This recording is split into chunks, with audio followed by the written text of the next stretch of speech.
The Sum of Their Parts, written by Holdmybeer.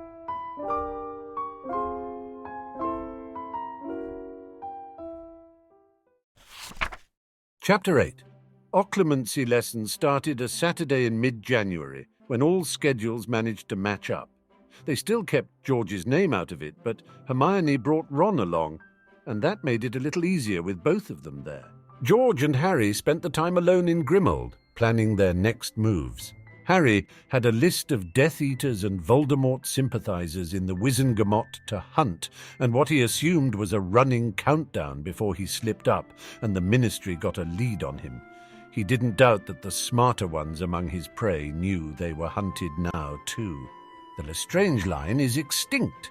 With Alecto and Amicus's Azkaban, the Carrow family is clear, no worse than your average Slytherins at least. Malfoy, I'd put them cautiously on the clear list too, Harry mused, at least until we see how the ferret handles himself.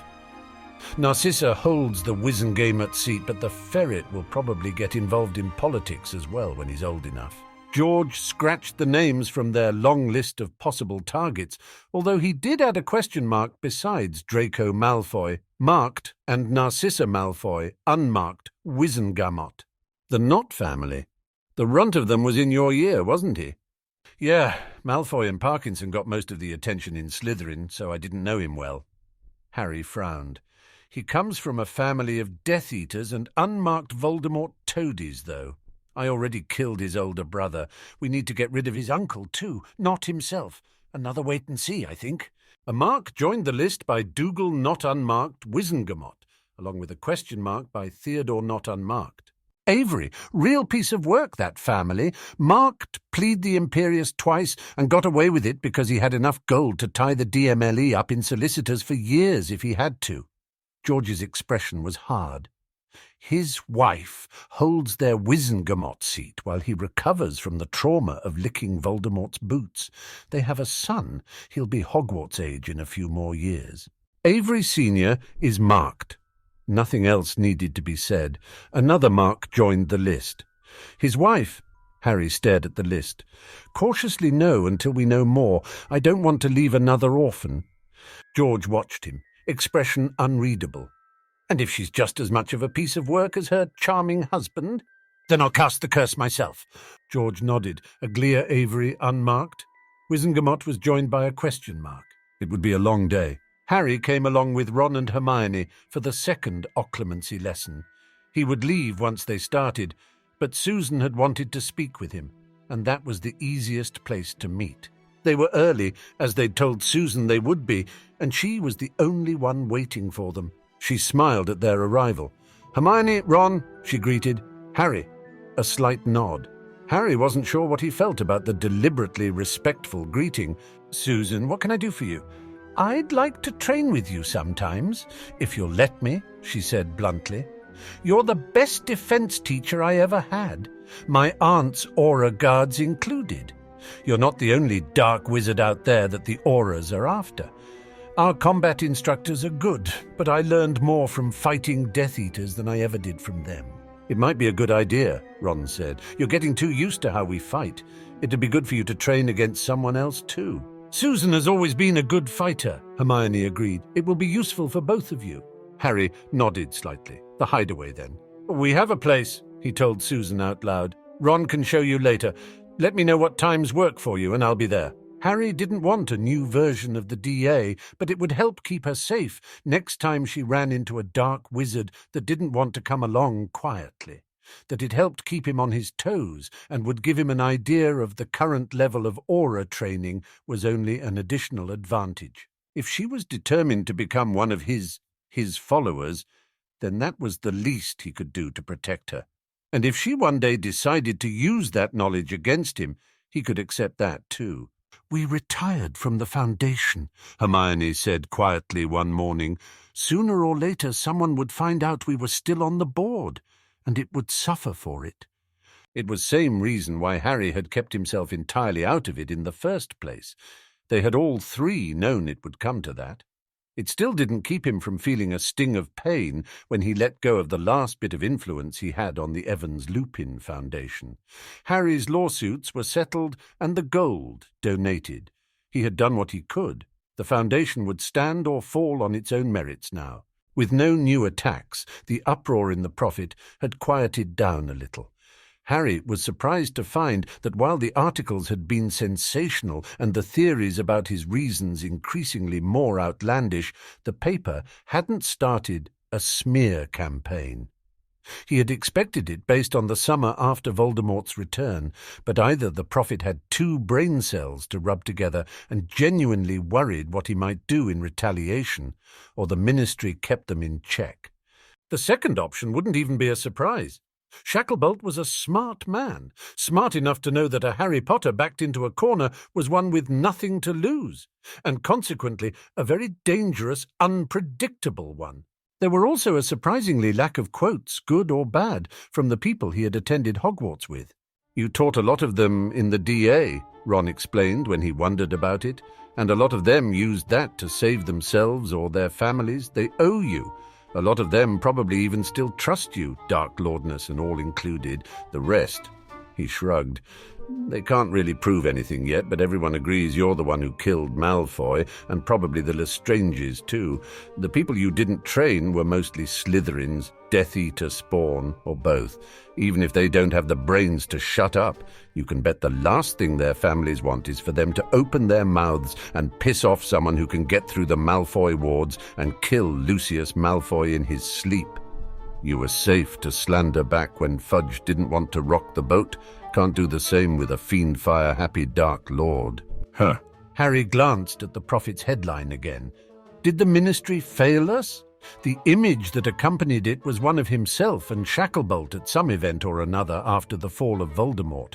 Harry wasn't sure which. He didn't remember most of those days as anything other than a blitz of people and demands and grief, one day indistinguishable from the next. It looked like it had been taken in the Ministry, though. Maybe during one of the Death Eater trials. The article itself wasn't particularly positive, but it did raise the question of why the Saviour had gone from being on first-name basis with the Minister to declaring war on the same Ministry within a year and a half.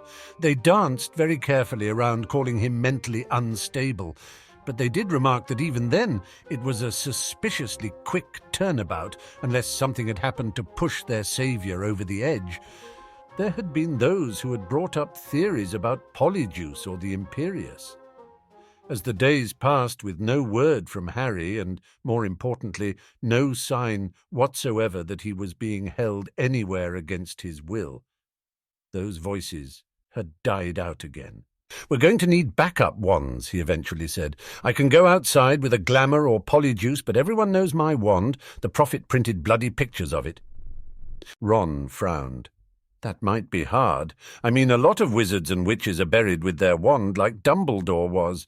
George mentioned old wands sometimes show up in second-hand shops, but the odds of finding one that'll work for you—" "Ollivander is too risky." "Abroad, then?" Ron suggested. "I don't know where Bill and Fleur are right now, but her family's French and they're all magical. They have to know where French kids get their wands. Can't be as good as Ollivander's, but we can't be picky, I reckon."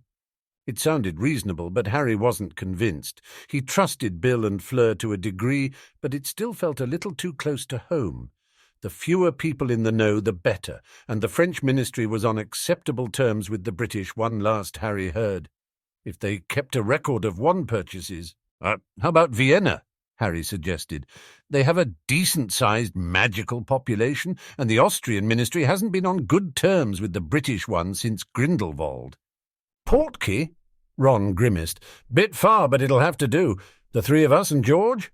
"For now," Harry agreed. "If anyone else needs a new one later, we'll deal with it then." 2 days and 1,500 miles later, Harry was the brand-new owner of an aspen wand with a dragon heartstring core. He had been warned it would never be a perfect match as long as he had his original wand, but it worked just fine, and that would have to do. Better than the insidious lure of the Elder Wand, at least. Sure, the Elder Wand would have been a better match, but as far as Harry was concerned, the world was better off with that thing destroyed for good. The Wizengamot met in early February. The meeting schedule was erratic, but the Longbottom family held a seat, currently in Augusta's care, and Neville passed the information on to them. Hermione had not been pleased to find that the Wizengamot debates were not open to the public. Harry had frankly not been surprised. The British wizarding world was still a century or more from democracy and transparency. A number of people on Harry's list were Wizengamot members. There would be no guarantee he would be able to get to any of them, and no chance to choose exactly which reformed Death Eater to go after. But Harry and George both felt it would be worth the risk. No one on that list was innocent. Worse, to Harry's mind, every last one of them was a future threat to Teddy. Harry's glamour was an anonymous-looking middle-aged wizard, a few wrinkles, greying brown hair and dark blue eyes. His robe was an equally anonymous dark blue, a little worn but still respectable. With his new wand to finish the disguise, it was a perfect stranger, staring back at him in the mirror. It wasn't foolproof, but he would be able to keep it up when casting everything but the most demanding of spells.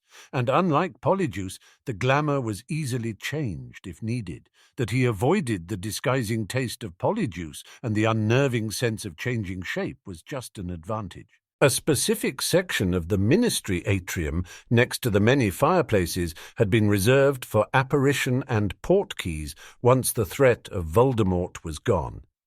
Harry was very sure it wouldn't stay that way for much longer. Escape by flu would have been too slow, too much of a risk, but apparition made it risky but doable. They knew roughly when the Wizengamot meeting was supposed to end. Harry and George spent that afternoon in silence, with just a clock for company, minutes ticking slowly by. He had sent Ron and Hermione off to practice legilimency. Both of them knew what Harry and George were up to, but had allowed themselves to be sent upstairs with grim expressions. Half an hour before the scheduled time, Harry got to his feet. Nerves had set in hours ago, and his pulse raced with jittery anticipation. A wave of his wand made his glamour settle. The instant discomfort that followed let him know he had done it right. George gripped his arm. Harry mirrored the gesture. "Happy hunting. Come back in one piece," George said seriously and let go of him again. Harry nodded once, then he focused on the ministry and was gone, the vice-like squeeze of apparition moving him to the ministry atrium with only a thought. The first thing he checked was his glamour. Once he confirmed it was still in place, he moved out of the way of other arrivals and found a quiet spot by the wall. It was near the end of the workday, and the atrium was decently crowded. Inconvenient, maybe, but it also made it easier for Harry to stay unnoticed. He had a name and a backstory ready, but he preferred not to draw interest at all. 20 minutes later, the crowds had thinned a little. From the golden gates, the first figures in plum-coloured robes appeared. Some of them were familiar, from his list or as family of housemates or people he had met in the ministry at one time or another. But most were not.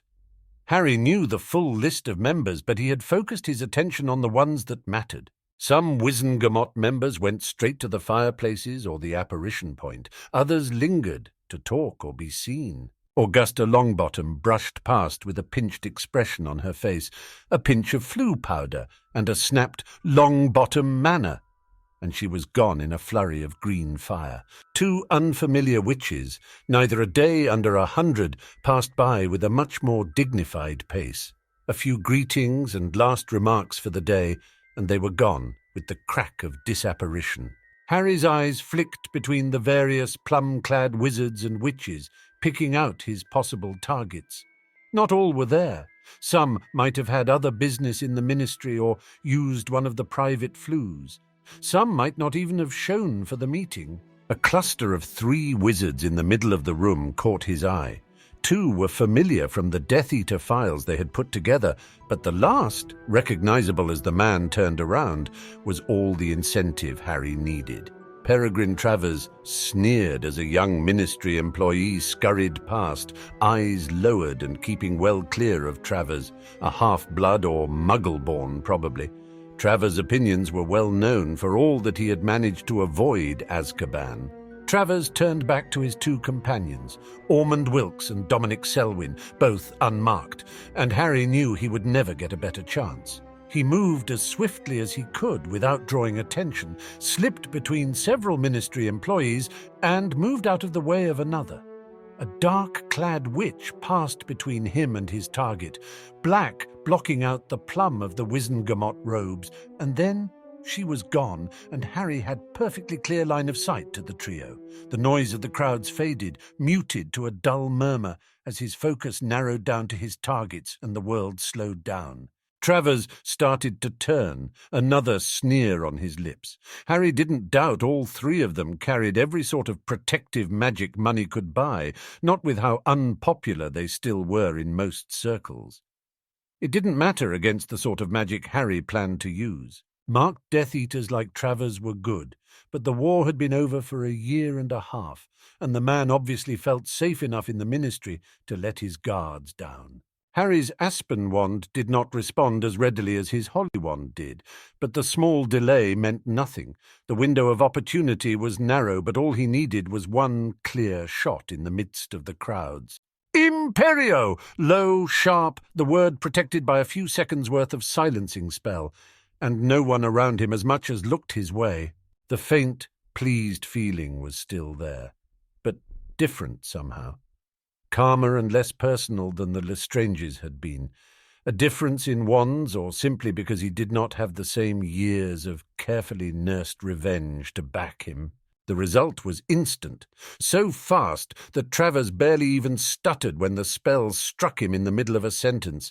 The man's will was as easy to subvert as it had been in Gringotts so long ago. Harry turned and vanished into the crowds again, following the flow towards the departure points. The spell was a little harder to hold with a wand less suited for him, but it wouldn't need to hold for long. They had talked about it, the possibility of keeping one of the Death Eaters permanently under the Imperius, but had decided to keep it as a future option. This would be a test run as much as a bit of much-needed pest removal. Harry's first genuine experience with the Imperius as a lethal curse. He stopped just inside the apparition point and turned to look at Travers again, politely keeping out of people's way like the low-level ministry official he obviously was. The three of them hadn't moved, still deep in conversation. Harry mentally followed the Imperius from his mind through his aspen wand and across the room to Travers' blissfully subdued consciousness. "Kill them!" Travers' mind yielded and embraced the thought as his own. The man stopped mid-sentence and raised his wand. Selwyn frowned and opened his mouth, about to speak. "Avada Kedavra!" and collapsed on the floor like a puppet with his strings cut. The crowd had frozen at the bright flash of poisonous green. Someone screamed at the sight of the body, and that seemed to snap everyone else out of it too. Wilkes had started to move, to cast or escape. It didn't matter. He was far too slow to make a difference either way. Travers cast the spell again without hesitation. "Avada Kedavra!" Someone shoved past Harry and apparated, then another. Every fireplace was lit, people pushing and shoving to get to them, away from the man who had just killed 2 colleagues in cold blood. Harry did not move. "Look at me." Travers turned, blissfully indifferent to the chaos around him and the auras that had appeared at the door. "Finish the job." Travers turned his wand upwards until it rested against his throat. There was a flicker of resistance as something deep in Travers' mind recoiled at the order and tried to fight him. Harry easily crushed the attempt. One of the auras shouted something, drowned out by the crowds that Harry no longer even noticed. Another one raised his wand to cast, forcing his way past the golden gates, through the people that tried to flee back inside the ministry. Harry was a few seconds faster. Avada Kedavra! He lifted the Imperius and his glamour both the instant Travers cast. For fractions of a moment Travers's eyes were clear and horrified. Then his face was obscured by the bright green of the killing curse, and he simply collapsed. All life gone. Harry and George had wondered if the killing curse would be effective if an Imperius victim cast it on themselves. The answer was a resounding yes. Harry met the eyes of the aura across the room just long enough for recognition to sink in. Then he apparated, gone before anyone could act. He apparated twice more through Scotland and Wales before he returned to George in Grimmauld. Apparition couldn't be tracked, but he didn't want to risk anything. He stumbled when he arrived, adrenaline and elation doing nothing for his long-standing feud with magical transportation. He would probably have ended up on the floor if George hadn't been there to catch him. "Harry?" Urgent and worried, and that wasn't George. Harry looked up to see two redheads and a frowning brunette, and he blinked, surprised. "Adrenaline," he explained. "I'm fine." Another confused blink. "Ron? Hermione?" Then his world narrowed down to Hermione's tight hug and Ron's presence by their side, arms wrapped around both of them. "I know you know we don't like it, and I know you want to protect us," she whispered, "but never again. If we can't come with you, then let us be there for you afterwards." She sounded like she had been crying. Harry just held her, a silent apology that he knew she would understand.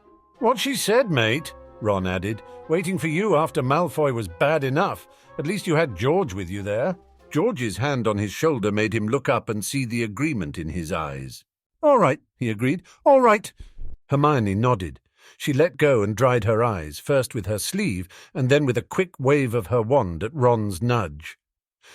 "Was it worth it?" she finally asked. "You'll probably never be able to apparate out of the Ministry again. They'll put an end to that now. They'll have to." "Travers, Wilkes, Selwyn," Harry breathed. "Yeah, it was worth it." George gripped his hand. Harry gripped it back, an endless minute of panic and adrenaline and magic in that one gesture. 3 more names could be scratched from their list that afternoon. The outcry in the Prophet was, well, as much as could be expected when the topic was a saviour and war hero turned dark lord and murderer, Harry supposed. No one had caught a picture of him in the act, but the Prophet had a very nice picture of the minister looking grim and concerned, as well as one of the post-battle ones of Harry that they had recycled from several previous editions. The articles had lost any vaguely positive slant they might have had left, along with any suggestions that Harry had been framed or was acting under the Imperius. Several anonymous sources pointed out that he had been able to resist the Imperius when he was just a student. Harry suspected said sources were former classmates, very likely Slytherins. The letters page was full of outrage. Harry had expected that too. No one wanted to draw attention to themselves by appearing to agree with him. If anyone approved of his Death Eater hunt, they kept it to themselves. He didn't doubt most of the wizarding world was horrified, just as he didn't doubt there were quite a few people out there. Many of them those who had suffered under Voldemort's regime, who were just as satisfied to see something done, even if that something was murder. Wanted posters went up in Diagon Alley again, part warning and part promise of reward for any information that led to his capture. Ron and Hermione, known associates even if no one could pin a real crime on them, were wanted for questioning. It was a familiar feeling being hunted again. Harry hadn't missed it, but it was nothing he couldn't live with either. He did apologize to Ron and Hermione, who might have wanted to visit Diagon Alley as themselves again one day, and got a canary cream with his breakfast for his trouble. When he had managed to get mostly back to normal, Hermione sniffed. "Honestly, Harry, you need to practice your detection spells." Then she sighed. "When did any of us last go to Diagon for anything other than to visit George? None of us liked the attention in the end, not even Ron. The Muggle world didn't care, at least. Polyjuice, or the occasional illegal portkey to the continent, took care of any magical shopping they had to do. Most of their time was spent in Grimmauld at Harry's hideaway, or with careful visits to family or friends. All in all, being hunted again was little different from their normal life after the Battle of Hogwarts. Their 5 new co-conspirators and Neville took a lot better to occlumency lessons than Harry himself did. It would take years to master it, but with Hermione and George's experiences to draw on, they had the basics down fast. The rest would be practice until they had it right.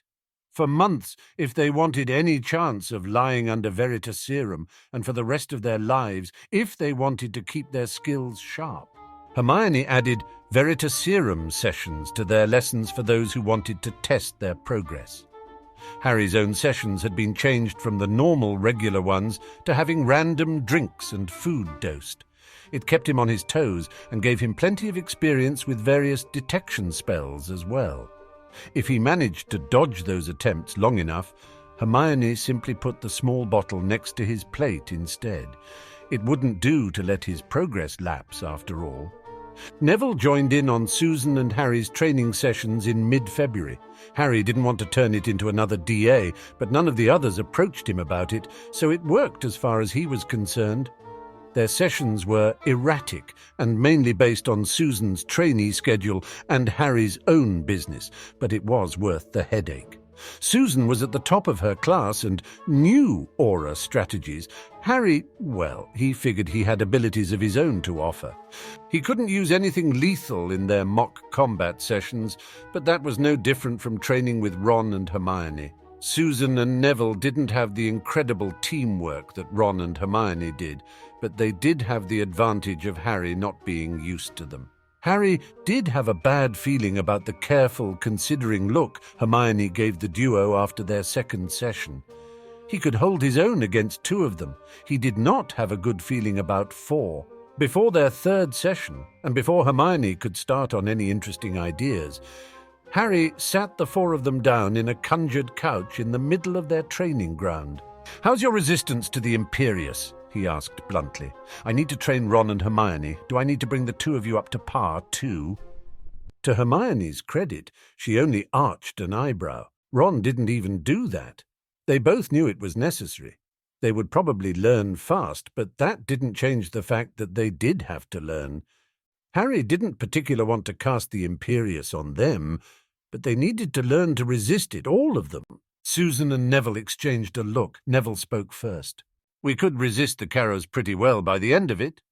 "The Carrows?" Harry murmured. Something about his voice made Hermione sigh and sent him an exasperated feeling through the bond. Ron just looked a little amused. They both knew him too well. "Well, I can't match Voldemort's Unforgivables, but I'm fairly sure I can best those two." Harry took a slow breath. His magic was at the tip of his fingers and rose obediently at his command, an electric feeling against his skin and little sparks in the back of his neck. Magic bore down on the five of them, stronger and darker even to himself than it had been when he had used it in Diagon Alley. Ron and Hermione were familiar with it and didn't visibly react. Susan's grip on her wand had tightened, and only Neville's iron grip on her wrist seemed to have stopped her from casting something. Neville himself looked just a little paler than he had before, but he met Harry's eyes without flinching. "Impressive parlour trick. That doesn't prove anything." Some part of Harry's brain was aware Neville was baiting him. The other, far stronger parts ignored it and delighted in the excuse to show off. He raised his wand. Only a small tick along Neville's jaw revealed he was anything but perfectly confident in the situation. "Imperio!" Harry had been aware that Neville had come a long way from the clumsy, shy boy he had been. He didn't appreciate just far until the relentless force of his Imperius went up against Neville's unyielding stubbornness. He recognized the resistance from the Lestranges, probably the familiarity that came from repeated exposure to the curse, and while he felt a flicker of annoyance, mostly he felt pride.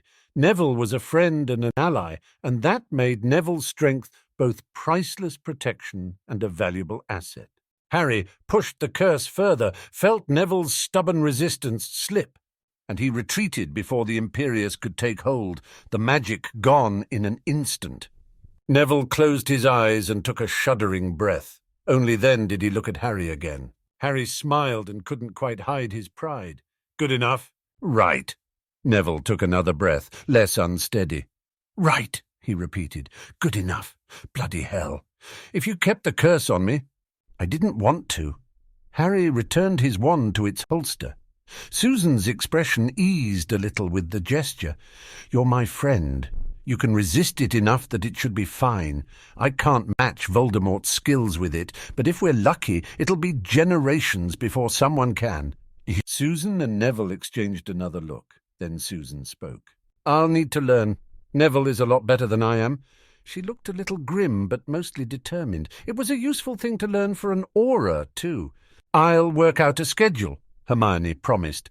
A pointed look at Harry reminded him of why they were actually there. "Now, practice precise casting, Harry. For every sloppy spell you cast, Ron will join in to help Susan and Neville for a minute. If you do it again before the minute is up, I will join in as well. And since my casting gets sloppier the more exhausted I get—" Harry didn't need to finish his dry observation. Hermione smiled sweetly. Incentive. Sadism more likely, but Harry knew better than to say that one out loud.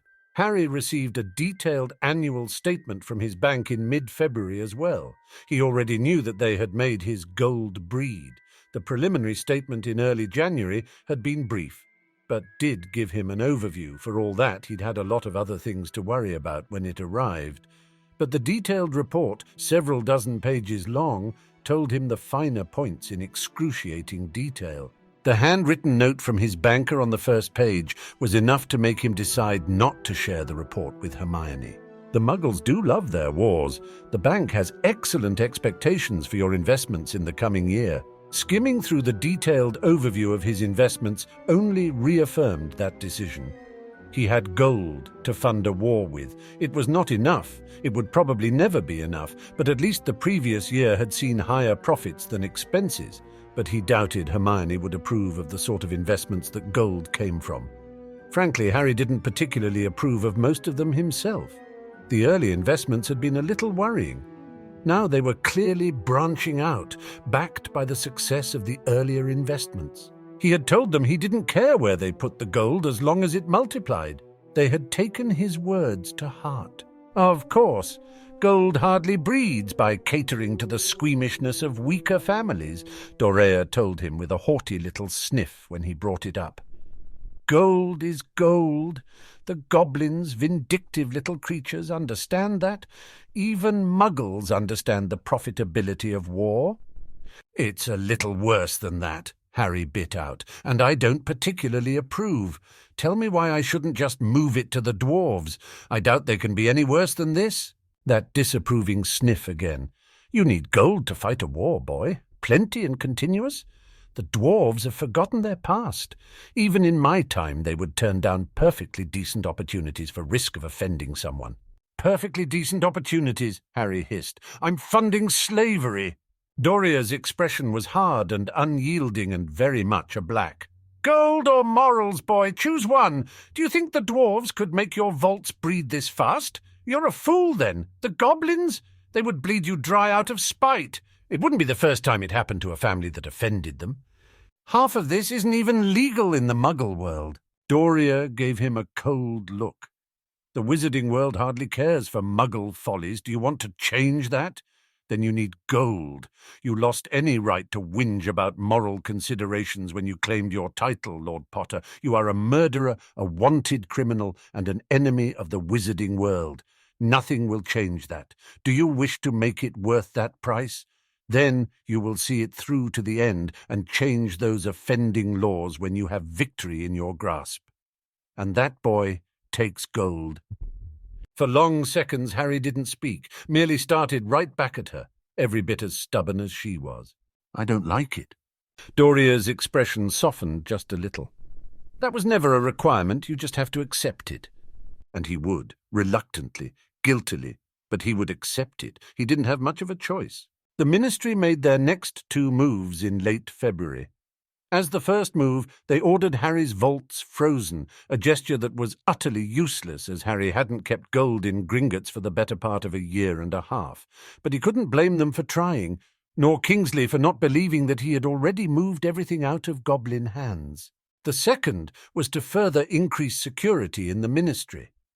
There were no wards that could protect against polyjuice, but there were several strong ones that would strip any glamour off of anyone who passed through them and summon the auras to the scene at the same time. The ward was raised in the Ministry atrium with no warning, to the embarrassment and anger of several people caught using minor glamours. Neville tested out this new and improved security feature the following day. He did so with the help of an impressive hickey from Hannah and an utter refusal to look even the least bit embarrassed when the auras showed up. Harry wondered how long it would take them to get tired of being called out to false alarms like that. Presumably people would learn not to use glamours in the ministry. Eventually, anyway. You have surprisingly lax security for a Dark Lord, Ernie noticed one Saturday evening in early March when they all managed to get together for dinner in the safe house as a belated birthday get-together for Ron. Mute was a very decent cook. Harry didn't doubt she would have been long since disposed of by the Lestranges if she hadn't been. A year and a half in his service had seen some of her timid skittishness fade, but even then he rarely saw more than a quick glimpse of her as she worked. Voldemort marked his followers, flesh, magic and soul. Snape still managed to betray him and spy on him for Dumbledore for years without ever being discovered. Harry replied, "There's probably nothing short of a flat-out slave brand that could stop that sort of thing, and even then Snape would probably have found a way," Neville finished. Harry shrugged. "Wouldn't doubt it. Narcissa Malfoy is unmarked. She lied to Voldemort's face as well. Nothing we could do would be foolproof, and I wouldn't want it to be. If you disagree with what I'm doing, if I've gone too far, or you have any issues with me, I want you to tell me. I won't force anyone to follow me. If you want out, you can walk away. I'd prefer an unbreakable vow, or a contract in that case, to protect everyone else. But I won't start throwing around unforgivables." Not against someone who had fought by their side, at least. "And without a mark? No one can tell one of yours from anyone else," Hannah said softly. It was only the Death Eater's influence that kept it from becoming illegal to take the dark mark the first time around. "That and those sob stories about people forced to take the dark mark against their will." Susan sounded angry and bitter. Every last one of them took it freely and willingly, but the hypothetical stories about a deeply ashamed friend of a friend backed by Malfoy's gold did their job. Malfoy's gold had been a lot less effective the second time around, but it had still worked. One more line on the long, long list of Harry's issues with the wizarding world as it was. Anthony cleared his throat. Susan stopped glowering at her glass.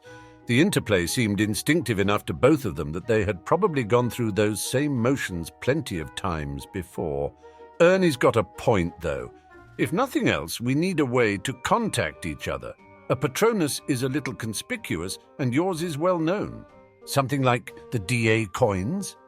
Hermione's eyes took on the distant look that Harry knew meant she was thinking about something. She summoned a quill and parchment and began to write. "More secure, of course.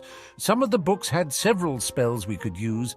Bind it to its owner, for one." "Something less likely to be lost too," Dean suggested. "Jewelry, maybe? It won't have to be identical either. I'd guess the spells can be cast on pretty much anything, and no one looks twice at a ring or a necklace." "It won't draw attention either," Hannah added. "A notice-me-not might draw attention if the Ministry puts up wards against that. If we use a piece of jewellery we already have, it'll look perfectly normal. Make it an apparition marker, too," Ron joined in.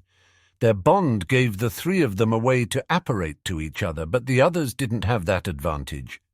It should be something that can pass on more information than the coins could, too. Bit like the two-way mirrors, maybe. Hermione frowned. "That wouldn't work with jewellery, though, and it would be useful if we could communicate unnoticed. We may need to contact someone else while in public. Some of the spells I found could mimic a bond of sort. I'm not sure if that would work with actual communications, though. Those spells were mostly intended to echo emotions between those connected to each other." "A two-way mirror without the mirror, then," Ron conceded. "And with something to keep everyone else from hearing it, too." 15 minutes later, and with very little input from Harry and Neville, and only marginally more from Susan, mainly aura and security-related. Hermione had stack of notes and a research date with Anthony to go over the relevant spells together. A small part of Harry, a very small one that really knew better, couldn't help but wonder if it had been the same with Voldemort's original Death Eaters. If they had sat around the same way and worked out the magic of the dark mark, or if it had been Voldemort's creation alone. He doubted it. Even if Voldemort hadn't been too paranoid and obsessed to let anyone but himself know that sort of magic, he couldn't imagine Death Eaters simply sitting around as friends talking magic. If nothing else, Voldemort would have put a lot more control into those spells. In the weeks it took to get the combination of spells right, they picked out the jewelry they would cast it on. Susan and Hannah chose matching silver rings that would easily be mistaken for friendship rings. Hermione went for simple gold earrings. Ernie, who would need his hands and arms free of jewellery as a healer, went through his family vault and found a pendant with the Macmillan family coat of arms. Anthony bought a bracelet in the Muggle world, while Dean designed and created a matching pair of bracelets of his own, one for each wrist, to be worn as a set. Ron took his cue from Hermione, and probably Charlie as well, and got a single earring with a chip of basilisk fang hanging from it. Neville settled for a commissioned silver torque that curled around his neck to become 2 cinquefoils at the ends. They were, Harry would later learn as they got proper sloshed together one evening, Alice Longbottom's favourite flower, ever since a young Frank Longbottom had offered her handful of freshly picked spring cinquefoils and nervously asked her out for the first time. Harry considered asking Dean to create his as well, but in the end he went to a goldsmith in Muggle London with a design. The end result was a torque somewhat heavier than Neville's, comprised of 11 thin metal ropes twisted together. 6 silver for Neville and the others who insisted he was worth following, 3 evenly spaced gold ones for Ron, Hermione, and himself, and a pair of entwined red gold ones for George, because he would never be able to think of George as anything other than one half of a whole. Maybe there would be others later, but these were the first. These were the people who had been there when it began. Hermione, Anthony, and Dean cast the spells. Hermione and Anthony had the knowledge and the precision, and Dean had the artistic touch needed to make the spells work together just that bit better. The core of it would be blood magic willingly given from all of them. But compared to what else they were involved with, a small bit of highly illegal dark arts mattered little. The sheer amount of magic left the Torque feeling surprisingly comfortable against his skin. He wasn't sure if it was possible to physically feel magic like that, but either way he liked it. It was both a reminder of duty and responsibility, and that he wasn't alone, that they weren't alone, that there were other people out there willing to stand by them even now. Communicating through their jewellery would come fast to Harry, Ron and Hermione, used to the bond as they were. It could come slightly slower to the others, but occlumency training served them well.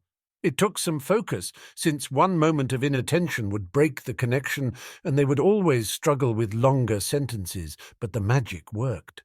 When it was just the 3 of them at Grimmauld again, Hermione enchanted one more piece. 2 entwined strands of red gold, meant to close and never open again, and leave no sign of beginning or end in the metal.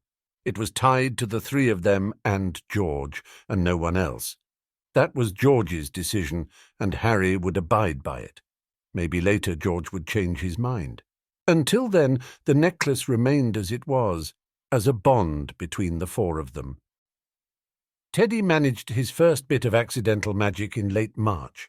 He had learned the meaning of the word no, and the location of Andromeda's freshly baked cookies, and he did not approve of those 2 concepts in the same sentence. His magic pulled down a bag of flour, several jars of spices, as well as most of the cookies on the counter before Andromeda could step in and stop it. She did let him keep a cookie. "It will encourage more magic," she explained as Teddy devoured the cookie. A werewolf comparison might have been in bad taste, but Harry saw definite similarities right then, and she cleaned the kitchen with a wave of her wand. "It's the proper way." She slowly lowered the wand again and looked a little wistful. Nymphadora was the same age when she showed her first sign of magic, the sign of a strong child. Teddy finished his cookie and looked back to the counter. His hair cycled from reddish to vivid orange, the sort of colour Harry had learned to associate with being up to absolutely no good. He suspected there would be a lot of accidental magic in Teddy's future. Dean announced his apprenticeship with a clockmaker in the magical side of Zurich in early April. Harry didn't know much about that sort of career, but Ron nodded thoughtfully when he heard, and Harry supposed that meant it was a good thing. I can't apparate in one go. I have to do it in 2 steps, but it's still better than the tube, Dean told them one evening in the Lestrange safe house when all their schedules lined up for dinner together. Wizards and witches like their clocks, unique and enchanted. The spell work is finicky, and I'll be apprenticed for at least 5 years before I can try to make it on my own. But the pieces are beautiful. Works of art, all of them. And once you know that trade, it's easy to get into jewellery making as well. The Weasley clock was made by a clockmaker, Ron said. Wedding gift, Mum said. It would cost a fortune if we had to replace it. The magic is interesting. The design lets me have a little fun, and it's a lot better than the auras. Dean glanced at Harry. It's kind of your fault, mate. He made me cast a bunch of spells to see how I cast them and how precise I could be. When I finished with my Patronus, he decided that if I had the patience to learn that, I had the patience for clockmaker spells too. As it turned out, the Patronus was a surprisingly useful spell. It had earned Susan extra credits in aura training too. Harry raised his glass in part acknowledgement, part silent toast to Dean's future success. Dean cheerfully followed suit. Harry had received a number of letters from friends and former schoolmates once he was outed as a Dark Lord, and to his surprise, that number had not decreased all that much over the months. Some wanted an explanation. Some refused to believe the prophet without hearing Harry's point of view. Some had been carefully neutral. A surprising amount had been as close to understanding and supportive as anyone dared to put in writing, but very few of those friends and acquaintances had been obviously against him. He supposed that those who flat out disagreed with him weren't exactly about to risk drawing his attention by obviously telling him so. No one had told him flat out they wanted to join in on his crusade of sorts, but he could read between the lines just fine, enough to know that if he had asked, if he had shown any interest at all in recruiting so far, a number of them would have readily agreed. Without the owl wards, he would undoubtedly have received a number of unpleasant letters, but with the owl box warded against magic and their home restricted to very, very few people, there had been a blessed lack of howlers and the like. He still corresponded regularly with a number of people. As such, it was no surprise to find a letter in familiar penmanship one quiet Sunday afternoon. Lord Potter. Germanus Piliwickle has been spotted regularly in Nocturne Alley. He seems to frequent the White Wyvern. Augustus Brookstanton. It's risky, helping me. Brookstanton didn't seem to have a problem with signing his name on potentially incriminating letters. Harry still figured it was smarter not to sign his letter back. If nothing else, he didn't want to risk it ending up in the wrong hands. Lord Potter. If they made consorting with Dark Lords illegal, half of the ministry would be shipped off to Azkaban. All of them would richly deserve it. Augustus Brookstanton. Harry supposed he couldn't really argue against that. Scabia's second-in-command, Susan said when they talked before their training session that evening. A piece of scum through and through. He's on my list, Harry agreed. We couldn't find that much about him, though. An announcement of his birth and a few mentions and pictures during the Death Eater trials. But that was all. It doesn't really matter. He's still one of the highest-ranking snatchers at large, but it was weird. Susan's expression darkened. I'm not surprised. Did you know he's the great-grandson of Eustace Piliwickle? He was one of the most famous heads of the DMLE in a century or more. Most of their family have been auras ever since. Apparently, Germanus flunked out of aura training and blamed everyone but himself. He upped and left shortly after. The only reason he wasn't reported missing was because he owled his family every now and then. My aunt was a trainee at the time. She told me his father covered it up. Better to never mention him again than admit he couldn't live up to the family standards. Harry did a quick mental calculation. Right at the beginning of the First Wizarding War? That would be implying things. Susan sounded bitter. Can't admit the great-grandson of Justice Piliwickle might be a Voldemort supporter. That won't do at all. Even now they're denying it. His father died in the First War, but the rest of the family insist this isn't their wayward child. He's obviously an impostor who took the name to spite them. They'll call for your head for being a Dark Lord, but don't doubt they'll be pleased if you take care of that unfortunate little issue of Germanus. Dead wizards tell no tales. Harry was silent for a long time. It's not just the ministry, is it? He eventually said. It's generations of idiots in charge of the wizarding world, and traditions that are even worse. The ministry is just the most obvious problem. Susan glanced at him, dark fire in her eyes. They failed us, every last one of them, and they left children to fight their war for them. And then they wonder why we're angry, why we won't just settle down and let things go on the way they used to be. Harry swallowed. Something about the words settled heavily in his mind. When you say we, I'm saying that there's a generation of Hogwarts students who learned the hard way that nothing we grew up with could be trusted, that every last one of those authorities and elders and politicians we were taught to respect left us to face Voldemort alone to save their own hides. Susan sighed, and the intensity in her eyes faded again. Hannah and Neville and the others, we weren't the only ones who noticed. We were just the only ones who did something about it. Dumbledore was the symbol of his generation. Voldemort, for better or worse, was the symbol of his. I know you don't like it, but you're ours, Harry. You're the only chance we have.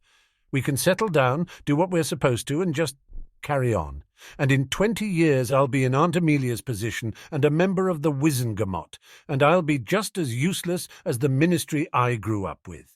Neville will spend his time handling his estate and greenhouses. Anthony will be just another mid-level ministry employee, and Draco Malfoy and his ilk will run the wizarding world again. It was not a nice picture, and all the worse for how vividly he could imagine it. Every bit of fight and defiance ground out of them, until they followed tradition like proper little wizards and witches. I won't let that happen. The words were out before he could stop them, but he didn't care. He'd stand by them. Susan smiled, a genuine, relieved smile that reached her eyes and pushed away the tiredness for a while. I know. We all do.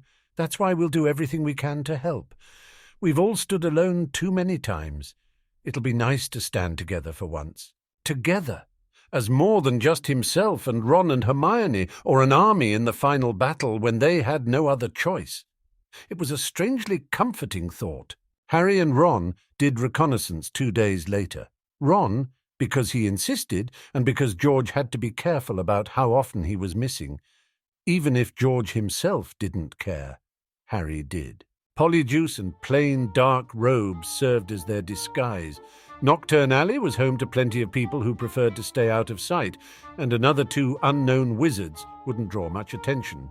Knockturn Alley had been a scary place when they had been younger, full of rumoured dark wizards and vampires and cursed items waiting to attack them around every corner. Now it was still a vaguely unnerving place, if nothing else for the narrow alleyways and towering buildings that left the place in perpetual shadow. But the fear was long gone. They had been easy targets as children. They weren't anymore, and their confidence showed in their movements. It was late, with most of the inhabitants of Knockturn long since at home, or inside the warmth of one of the small inns and pubs that dotted the place. Most of the shops were closed for the day, and the few people they encountered ignored them without a second look, clearly having business of their own to handle. They were only a few buildings from the White Wyvern when someone spoke from the darkness of a cramped alleyway. "Sickles for some clothes, good sirs?" The voice was female and old and raspy, and in the shadows Harry spotted a barely visible figure that could only be a hag. "They're muggle, they are, but fine clothes if you're hunting beyond." Harry stopped. Ron stopped with him. "Mate?" "Just give me a minute," Harry said quietly. He wasn't sure just what had made him stop, but he stepped closer. The light from the few windows barely made it into her corner of the alleyway, but his eyes adjusted fast. The hag stepped a little to the side to reveal a handful of clothes carefully laid out along with a pair of shoes. Male, by the looks of it. Adult, thankfully, he realized belatedly, remembering the many stories about hags. "Where did you get them from?" The hag frowned and moved back again, hiding the clothes from view behind her own bulky robes. "Didn't steal 'em, I didn't.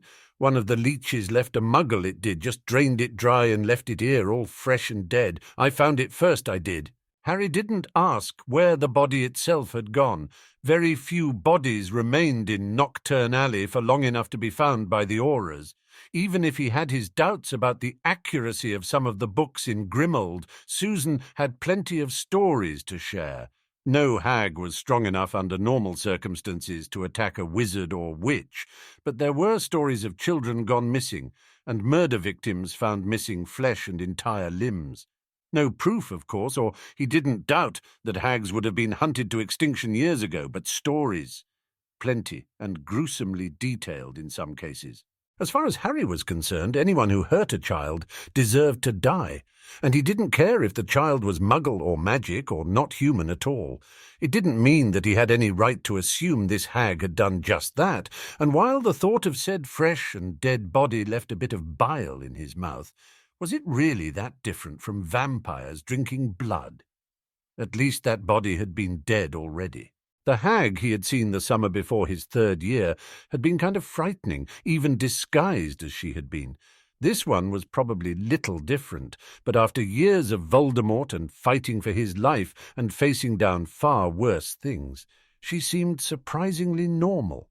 He wouldn't say pitiful, not even huddled up as she was, but she was not the savage creature from the various defence books in Grimmauld. Mostly she looked cold and tired and hungry. Before Ron could do anything other than stare, Harry dug a handful of galleons from his pocket and pressed them into her hand. Dark eyes stared at the gold, then back at him like she didn't quite believe what she saw. Then she hid them away in one of the many folds in her clothes before anyone else could spot them. "Thank muchly, my lord," she whispered. It could have been a title of respect, to please someone who had been so generous and might be so again, but something in her expression told him otherwise. The hag raised a crooked finger to tap by her eye. "No hag got the magic of them finer folks, but I see potions and magic, my lord, and Eureka both." Harry got the impression that reek was somehow meant as a compliment. The hag glanced at Ron behind him, then back to Harry. "You hunting?" It was not a question. Her dark eyes narrowed and took on a more sinister, eager appearance, and her voice lowered.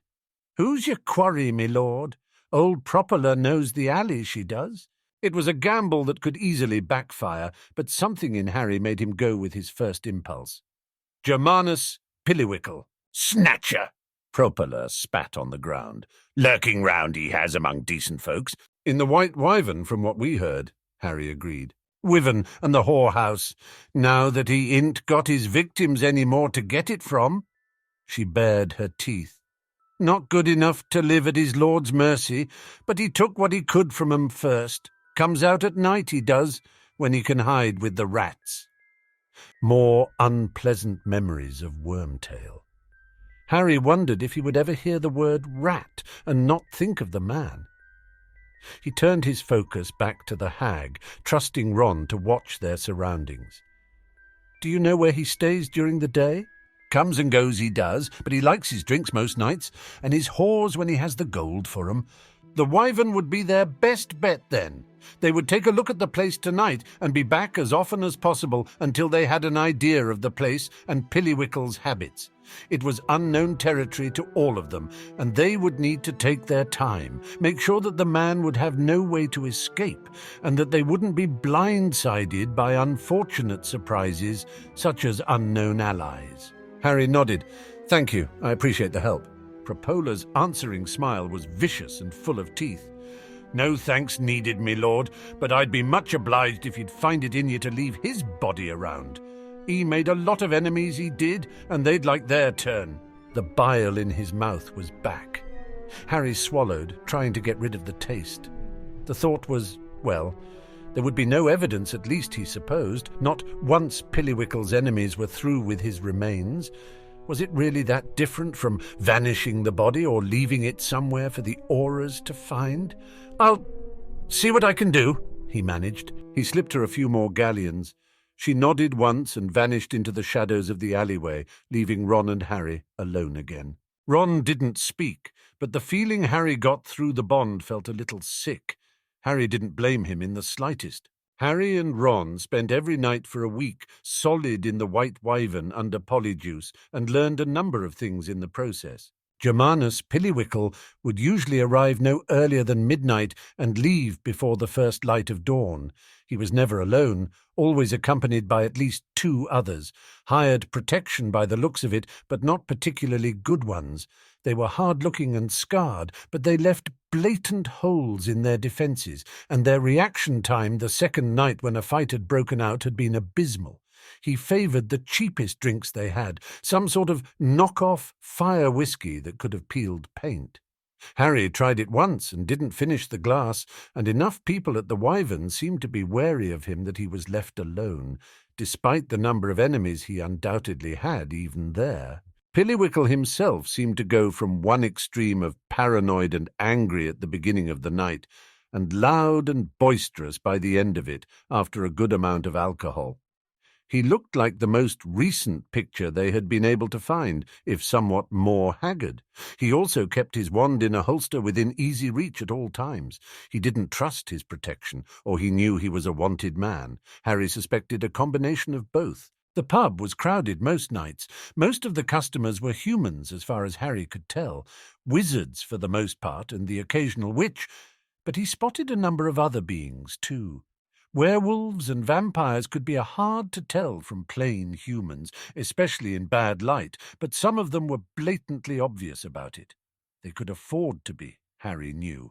No one cared much in that part of Nocturne. Werewolves and vampires, several hags, and a number of beings that Harry didn't have the first clue about. Even with perfectly anonymous disguises, Harry and Ron had drawn a few looks the first night. It wasn't surprising, since they were complete strangers, but the White Wyvern saw enough strangers that people had stopped paying them any mind by the 4th night. They acted the 8th night, before Piliwickle decided to change his habits. For the first time, it was Ron at his side instead of George, as he had been the one to come along for the reconnaissance missions and knew the place. George was waiting at the second Lestrange safe house with Hermione and a bottle of Veritaserum, and would be back up if they needed it. He hadn't been all that happy about it, but he also knew the reasons. Ron could vanish every night for a week in a row without drawing attention. George Weasley, shop owner in Diagon and potentially friend to a Dark Lord, could not risk the same. One night, sure, maybe 2. Any more and it would draw attention when he wasn't there to man the shop as he always had. Lee and Angelina knew what he was involved with and would cover for him without hesitation. That wouldn't do any good if the auras caught even a hint of George Weasley's mysterious disappearances. Most of the crowds in the pub would leave before dawn.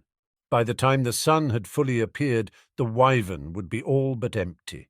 It never closed entirely, but daylight hours saw mostly the overnight visitors that stayed in the few rooms above the pub, as well as the slow lunch rush that stretched for several hours. By the time Piliwickle left that night, a good number of the pub-goers were long gone. Not all, but another hour or so would see the place mostly deserted. The man left, accompanied by 2 of his hired muscle, and Harry and Ron slipped outside unnoticed behind him. A few spells later, and they were entirely invisible. Piliwickle had vanished around a corner, but they knew his preferred route. The man was cagey, but still didn't have the sense to change his route much, and they had plenty of practice staying unseen. There was the slight risk they were about to step into an ambush, but with the low level of skill they had seen from the trio, neither Harry nor Ron had much fear of that. The alley was mostly deserted, but that too wouldn't have been much of a concern either. People in the alley were polite fellows for the most part, and didn't get involved in other people's business. As long as their spell fire didn't hit any bystanders, no one would even look twice. Piliwickle and his 2 guards were halfway down a small side street to the alley by the time Ron and Harry turned the corner. The 2 men didn't as much as turn to look at them, which said everything Harry needed to know about their skills. The invisibility spell they had finally settled on was advanced, true, but the utter lack of awareness of their surroundings the duo showed would have seen any aura recruit chewed out by their instructors something fierce. "Left for me, right for you?" Harry asked. Works for me. 2 perfectly synchronized stunners took down the men strong enough to go through most common defensive spells. Piliwickle stumbled and was taken down by a 3rd stunner, only a heartbeat after the others. Harry and Ron worked fast, crossing the distance at a sprint. A series of detection spells revealed a portkey on Piliwickle, quickly disposed of, but nothing else in the way of tracking or escape methods. Leaving the 2 bodyguards unconscious was not likely to result in anything good for them, and just working for Piliwickle wasn't enough to make them deserve to die. The 2 men hadn't seen them, not even their polyjuice disguises, and they had left no evidence behind. Maybe the 2 had done enough to deserve death as well, but Harry didn't know, didn't have them on his list. And he would have enough blood on his hands at the end of it all without adding possible innocence to the count. Ron glanced at him questioningly. "Let's go," Harry said through their bond. "I'll renovate his guards." Ron nodded and disapparated with Piliwickle. Harry threw a silent renovate at the duo on the ground and followed the instant later, his list 1 name shorter. Harry had wondered how resistant Piliwickle would be to Veritaserum. The answer, as it turned out, was not at all. He was nowhere near as useful as the Lestranges had been, but he still knew plenty of things about unmarked Voldemort supporters that had managed to avoid detection. Most of them were small fish not worth going after for the moment, but that could still change. It was still valuable information worth keeping. Halfway through the 2nd round of Veritaserum, they had learned all they could from him. The man fell silent when the questions stopped, still under the haze of the potion. He simply stared straight ahead, unseeing. Harry watched Piliwickle for a long time, wand resting lightly in his hand. George did not speak, merely waited with crossed arms for Harry to make a decision. Ron was the first to break the silence. He had watched the interrogation along with Hermione, he with a grim expression, Hermione with quiet determination. Both had refused to leave when Harry had suggested it before Piliwickle was dosed. "You're thinking about the hag." "Propola," Harry corrected absently. Piliwickle didn't move. George snorted. "Can't say I blame her for wanting a piece of him." Neither could Harry, not after the answers they got out of him through the potion. There would be a long line of people that wanted to get even with the man. Snatchers had been given leave to do pretty much whatever they wanted, as long as they left proper people alone. Most of them had taken full advantage of that. Harry spun his holly wand slowly between his fingers as he considered their options. No matter what, Piliwickle was dead. Harry simply hadn't got around to finishing the job yet. Let the residents of Nocturne have a bit of revenge, dispose of the body, or leave it somewhere as a message. He didn't have to be discreet. It wasn't like there was a point in covering his tracks anymore. Piliwickle had kept Nocturne Alley in an iron grip, controlled through his place as Scabia's second-in-command and his willingness to send his snatchers to handle anyone who might object. Even after Voldemort's defeat, most had still been unwilling to cross him. He wasn't a force of politics anymore, but he was still a vicious, vindictive man, and most beings in Nocturne did not have powerful positions in the wizarding world. Piliwickle's body would make for a strong message, but Harry understood the need for revenge just as well. Decision made, his expression hardened. Cutting curse. Then portkey the body to the middle of Nocturne. Let magic decide. Ron and Hermione did not stay to watch the curse cast. 3 apparitions and a portkey later had erased any tracks Harry and George might have left. The body of Germanus Piliwickle was never found. We hope you enjoyed this chapter. Please consider supporting our project by joining our Patreon linked in the description, or become a member here on YouTube, where you will get access to several additional chapters weeks before they release on YouTube.